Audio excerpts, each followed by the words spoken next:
Buenas tardes. Vengo a presentarme como nuevo ministro de Salud y quiero presentarles a ustedes la nueva Estrategia Nacional de Salud en respuesta al COVID-19. La siguiente lámina, por favor. Esta Estrategia Nacional de Salud en respuesta al COVID-19 está basada en 4 pilares fundamentales, que los llamamos ejes estratégicos. Estos ejes estratégicos son el diagnóstico, que es el primero, que tiene como objetivo fortalecer la capacidad de diagnóstico de COVID-19 para dar respuesta a todos los casos sospechosos en todo el territorio nacional. Para esto hemos trazado líneas de acción.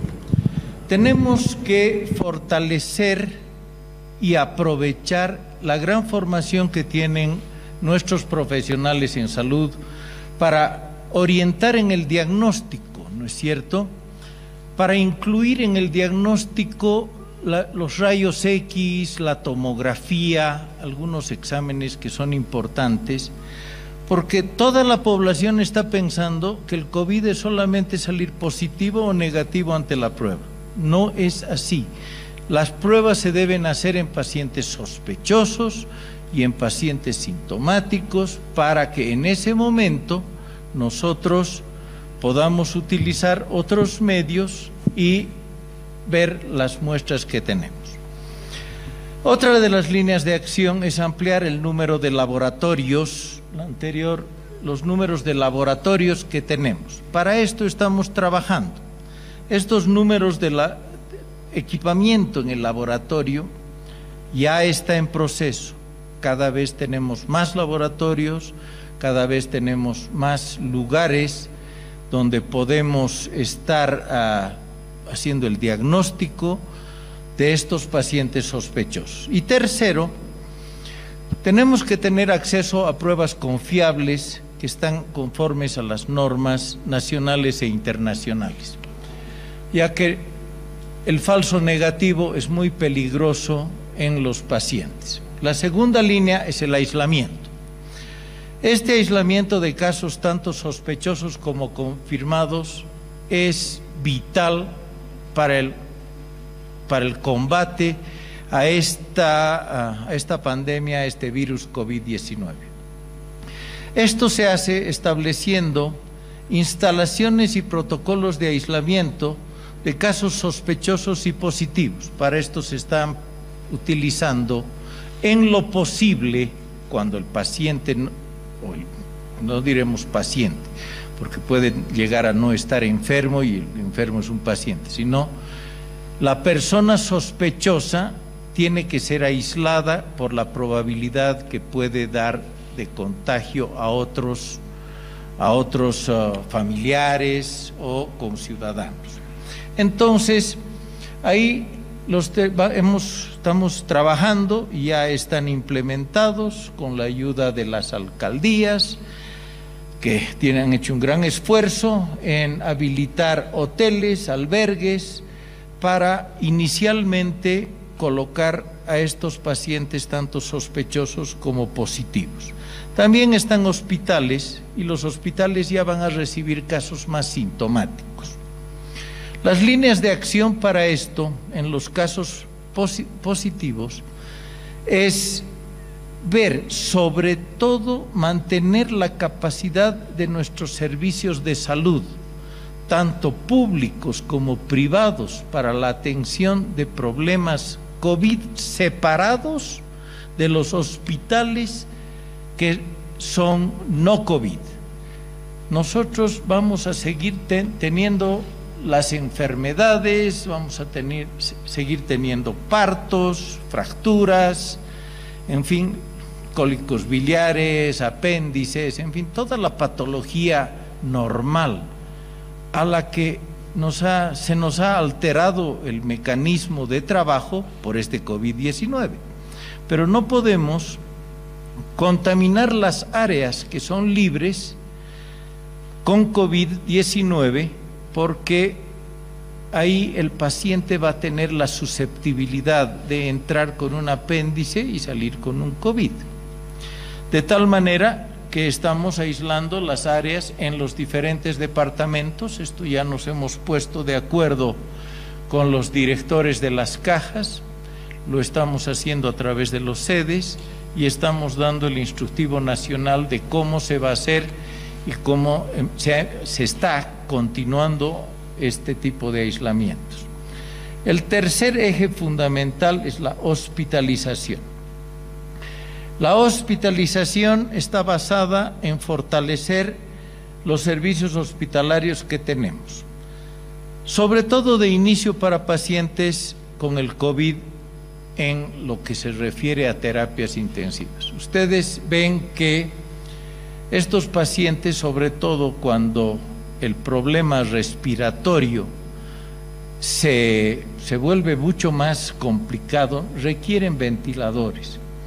Y al tener ventiladores, el equipamiento en las unidades es mayor, la necesidad de personal entrenado, la necesidad de personal de apoyo a los médicos es mayor. Entonces, nosotros estamos en la tarea de fortalecer estos servicios hospitalarios, con la implementación de equipamiento, unidades de hospitalización y el trabajo que ya se venía haciendo y se continúa de la adquisición de medicamentos, insumos para protección personal para los establecimientos de salud en todos los niveles, cuidando a todo el personal de salud de nuestro país.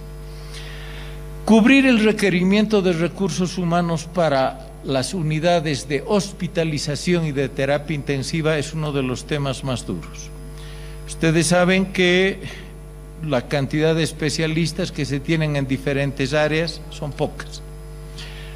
Es por esto que con la ayuda de los que están, vamos a entrenar la ayuda de otros colegas de áreas similares y que puedan aportar su ayuda en la continuación de este combate.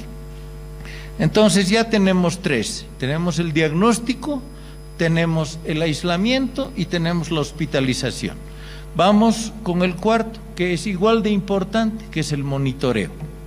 Este monitoreo de contactos es muy importante para saber que la persona que ha contagiado no ha contagiado a cercanos o a familiares.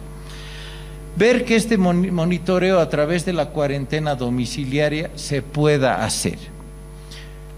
Como les digo, en ayuda de las alcaldías, a las cuales se les agradece mucho su desprendimiento y su apoyo, se están haciendo lugares de aislamiento tanto para sospechosos como para positivos. Para esta línea de acción tenemos el funcionamiento de la red multinivel y multisectorial de equipos de profesionales de la salud para el monitoreo de contactos COVID-19. El reporte. A continuación vamos a darles un último pantallazo de los datos que tenemos de los reportes oficiales de COVID-19 hasta el día de ayer. Hasta el día de ayer en la noche tenemos 2.595 casos acumulados, de los cuales se descartaron 2.198, dieron 300 positivos hasta antes de ayer. Ayer se sumaron 30 positivos y los decesos son 27, que eran 24 más 3 de ayer, son 27. Estos casos confirmados están en este cuadro, ustedes lo van a poder ver: 330 casos confirmados y está la distribución por departamento. No quiero entrar en detalles de cada uno de las fechas en los que se ha puesto, pero esta lámina la va a recibir toda la prensa para que la usen en función de sus sugerencias, ¿no es cierto? Esta es la distribución de los casos confirmados por grupo, edad y sexo en Bolivia. Aquí también tienen la distribución, bien se ve que la zona de riesgo está sobre los 20 años, ¿no es cierto? Pero la siguiente, por favor, para que vean esto. La distribución de los casos confirmados según el tipo de transmisión la tenemos también en esta lámina.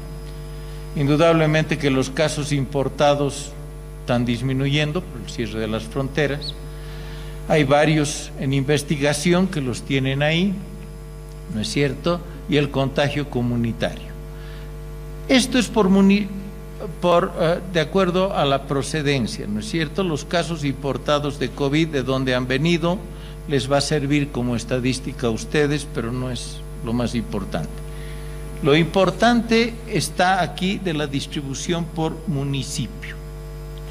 En la distribución por municipio, también aquí tienen otra tabla, que ustedes la utilizarán como está aquí, viendo qué áreas son las que más tienen. Indudablemente, lo que nos preocupa es Santa Cruz, y dentro de Santa Cruz, Montero, que es un área que es la que más casos ha tenido, ¿no es cierto? Esta distribución, aquí tienen otro plano regional en lo que es la distribución de los casos, pero también aquí no solamente se tiene que ver la parte de casos confirmados. Esta fotografía, esta imagen que tienen aquí, nos está permitiendo ver y desarrollar en los próximos días cuáles pueden ser las áreas libres para un posterior manejo del área libre COVID. Siguiente. Esta es la evolución de los casos confirmados por departamento. Tienen en Pando 11 casos, ¿no es cierto? Tenemos en Potosí 14, en Tarija 2, La Paz 63, Chuquisaca 1, Santa Cruz 148, Cochabamba 48, Oruro 10, que hacían el total de 297 hasta antes de ayer. Aquí le falta aumentar en los últimos 2 días la última columna para mostrar que en Pando, en Potosí, Oruro y La Paz llegamos a 330 casos confirmados. Los decesos, seguimos manteniéndonos de 24 a 27, los 3 de ayer, que tenemos que empezar a pensar que estos no son números. Cada uno de estos decesos es una tragedia para muchas familias, y el trabajo de nosotros tiene que estar en disminuir nuestra letalidad en la medida de que podamos trabajar en esto en todos los departamentos. Santa Cruz, tenemos aquí los confirmados, las muertes en Santa Cruz, tenemos los índices, todas estas láminas es mucho más fácil al mostrarlas con tiempo, analizar por departamento, y cuando quieran lo vamos a ir haciendo. Pero aquí mostrarle que la letalidad está en este momento yendo a una letalidad que ha habido mucha entre los 20 y los 39 años, y una letalidad que todavía no está tan importante en las personas mayores porque se los está cuidando más. Y la gente que no nos está ayudando a cuidarse es la gente más joven. Ese es el resultado de esa tabla y esa es la conclusión de esa tabla. Y en eso estamos trabajando. Aquí está por sexo, la diferencia en porcentaje es nomás, pero tampoco es tan importante. El masculino tiene predominancia en 59% y 41% en el femenino. Siguiente. Esta lámina está mostrando por grupo de edad. Aquí está mucho más, digamos, separada, En los menores de 1 año hay 4%, entre los 20 y los 39 años hay un 7%, de 40 a 49 años es un 15%, de 50 a 59 años es un 15%, pero aquí viene, empieza a mostrarnos que la curva, que los mayores de 60 años son los más vulnerables, 59 años. Y es por eso la atención que tenemos en las personas mayores. Esta estrategia que se desarrolla bajo el liderazgo de la señora Presidenta del Estado, señora Yanine Áñez, a cargo del Ministerio de Salud, es con el concurso de todos los ministerios y todo el Estado boliviano, alcaldías, gobernaciones, en fin, organismos internacionales. Todos estamos en la lucha contra este COVID-19 y estamos poniendo el mayor esfuerzo en esto. Agradecer a todos los gobernadores, alcaldes, ministros, fuerzas armadas, sectores de salud, en fin, no está por demás, porque realmente ellos son los que están dándonos todo el apoyo para implementar esta estrategia, que es primero el diagnóstico. Si no tenemos diagnóstico, no continuamos. Después del diagnóstico, el aislamiento. Del aislamiento pasamos a la hospitalización y de la hospitalización al monitoreo. En base a estos 4 pilares se va a basar toda la estrategia nacional. Como les decía, el especial agradecimiento a todos los trabajadores de salud.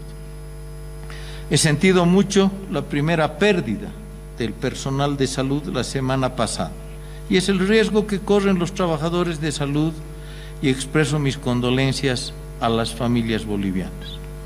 Por eso enfatizo que en esto debemos estar unidos todos. Esta pandemia requiere la participación y acción de todos en este momento. Si bien existe un Estado no solamente activo, está más que activo porque todas las unidades están apoyando ante esta emergencia nacional y de salud, y ocupados en la contención y la propagación del virus, ya que en este momento tenemos la ventaja de estar todavía en una ventana de oportunidad de contención, porque los casos no son mayores. En cambio, esto puede ir hacia adelante y ya lo iremos analizando.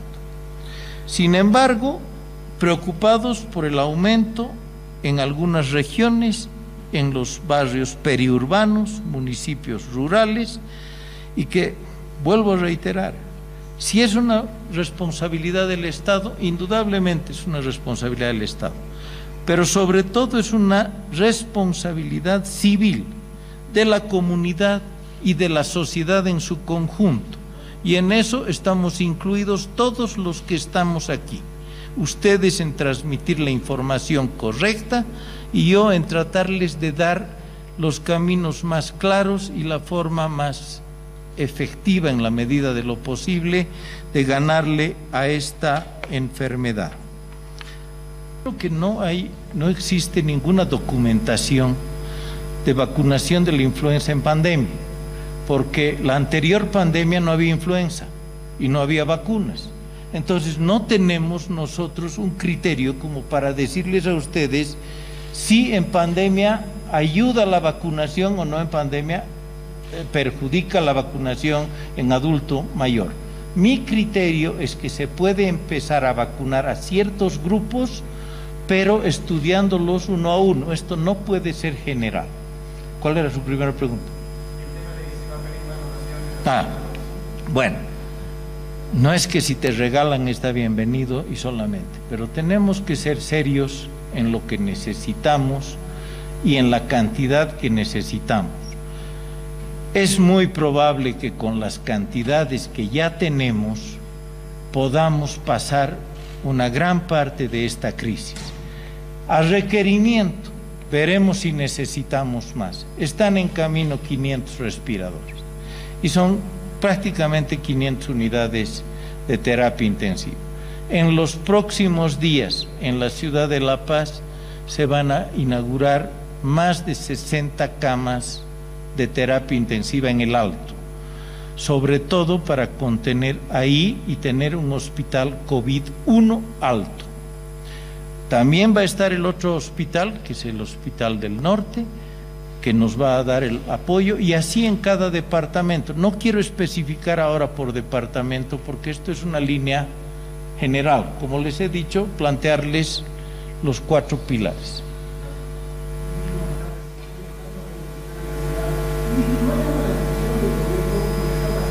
Hasta el momento no se han reportado casos, se están haciendo las pruebas. ¿Cuántas pruebas se están haciendo por diario para, digamos, determinar la situación? Porque en todos los departamentos ya se han registrado casos y solamente en Trinidad hay un departamento que no cuenta con ningún caso. Y otra pregunta, el tema de las pruebas, ¿cómo se van a garantizar las pruebas rápidas? Precisamente ese es el principal problema que nosotros vemos que está conflictuando de esta situación. Indudablemente, uno de los problemas de las pruebas rápidas es que puede dar la seguridad a la persona, al ciudadano, de que está libre y se siente tranquilo de estar entre sus familiares, vecinos y ciudadanos y contaminar, y la prueba era negativa. Entonces, estas pruebas rápidas, que tienen un margen de error importante, cada vez menos, porque las están mejorando indudablemente, se tienen que usar en cierto tipo de personal en primera instancia. Es mucho más fácil hacer la prueba en personal de salud y preguntarle y decirle si tú tienes los síntomas, que todos ustedes lo han repetido todos los días, la tos, la fiebre, el malestar, la sudoración. Muy bien. Si sale negativo y esa personal de salud empieza a sentir síntomas, va a decir un ratito. Lo más probable es que este haya sido un falso negativo, que no es la posición de una persona que no está, digamos, vinculada al gremio de la salud. Entonces, las pruebas rápidas sirven, pero hay que saber cómo utilizarlas. Y las pruebas, indudablemente, la reacción del PCR, que es la reacción de la cadena de la polimerasa, que ustedes lo han repetido todos los días, es la más confiable. Y vamos a llegar en unos días más, cuando los laboratorios estén totalmente implementados, no les quiero dar la fecha porque está sujeto a varias cosas, pero en los próximos días a realizar hasta 300 pruebas diarias, que es un número muy alto. Ministro, por favor, el tema de Trinidad. El tema de Trinidad. Ojalá siga así en primer lugar. Ya, ojalá no tengan casos. Pero puede ser, como ustedes saben, esta enfermedad tiene mucho caso asintomático o sintomático leve. Y ojalá que en esa zona el sintomático y el sintomático leve es el que haya predominado, porque entonces no ha permitido y no ha requerido pruebas, porque hay para hacer pruebas. Lo que sí, estas pruebas tienen que ser manejadas directamente por los profesionales en salud, que recomendarán: usted necesita la prueba primero, y si es sospechoso, antes de hacer la prueba, aislamiento. No comparta con nadie, usted tiene que estar aislado porque ya es sospechoso. No espere que lo confirmen para que se aísle. El gran problema es que el sospechoso asintomático se convierte en sintomático y positivo y ha contaminado en ese periodo a más personas. ¿Cuántas pruebas se han hecho en Trinidad hasta el momento? En Beni, por favor. No tengo ese dato, pero se lo voy a conseguir. Ministro, buenas tardes. José Luis Toro de Cadena A. Mi consulta va respecto a algunas sugerencias que ha hecho como el gobernador de La Paz de levantar la cuarentena progresivamente. ¿Esto es recomendable, ministro, a estas alturas? Como le digo, en este momento todavía no está nada dicho sobre la cuarentena. Lo estamos analizando y en los próximos días van a tener una respuesta oficial. No podemos tener, sin los datos que vienen hoy y mañana y en estos días, qué es lo que se va a hacer sobre ese punto. Ministro, buenas tardes. Wilson Aguilar de Los Tiempos. 3 consultas, por favor, ministro. ¿Cuántas pruebas se están realizando diariamente para detectar el COVID? Por una parte, ¿en qué laboratorios? ¿Con cuántos laboratorios se cuenta actualmente? Por otra parte, ¿se cuenta con los reactivos para llevar adelante este proceso? ¿Y cuándo se inicia la vacunación contra la influenza, ministro? Por favor. La última pregunta en realidad se le he respondido ya a su colega. No sabemos cuándo vamos a empezar y a qué grupos vamos a empezar, porque nunca se ha vacunado en pandemia, no tenemos registros, entonces no se les puede decir. Esa es una parte fundamental y no quiero, en lo posible no repetiremos las preguntas porque todos tienen la misma información. La cantidad de laboratorios que hay están basados sobre todo en el eje troncal, pero como le he dicho también, se están montando en Sucre en lo posible. Ojalá pudiéramos haber tenido antes de empezar esto un laboratorio montado para COVID-19 en cada departamento. Esta enfermedad no existía hace 8 meses, entonces no había ningún laboratorio que tenga un equipo para realizar específicamente esto. Ahora ya se están implementando. La cantidad de pruebas que se están haciendo también es un documento epidemiológico que se lo voy a entregar. Señorita. Nada más. Todo. Muchas gracias.